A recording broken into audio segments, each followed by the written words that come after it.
મુદ્દે નાયબ મુખ્યમંત્રી હર્ષ સંઘવીએ માહિતી આપી છે। રાજ્યમાં 10 થી વધારે મોટા કાર્યક્રમોનું આયોજન કરાયું। આજથી 21 જૂન સુધી 24,000 નાના મોટા કાર્યક્રમો યોજાશે।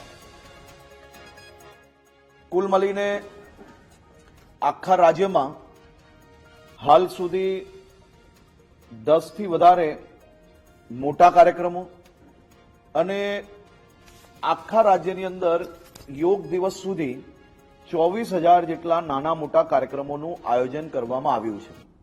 શાળાઓ હોય, કોલેજો હોય, કોર્પોરેટ ઓફિસીસ હોય, ઇન્ડસ્ટ્રીઝ હોય, ગાર્ડનો હોય અને જાહેર માર્ગો પર આ તમામ ક્ષેત્રની અંદર યોગ બોર્ડ દ્વારા રાજ્યના સામાજિક સંસ્થાઓ સાથે મળીને આ કાર્યક્રમોનું આયોજન કર્યું છે।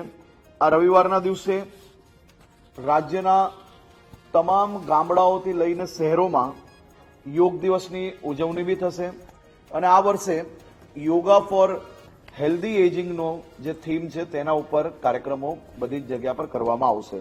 આજે વહેલી સવારે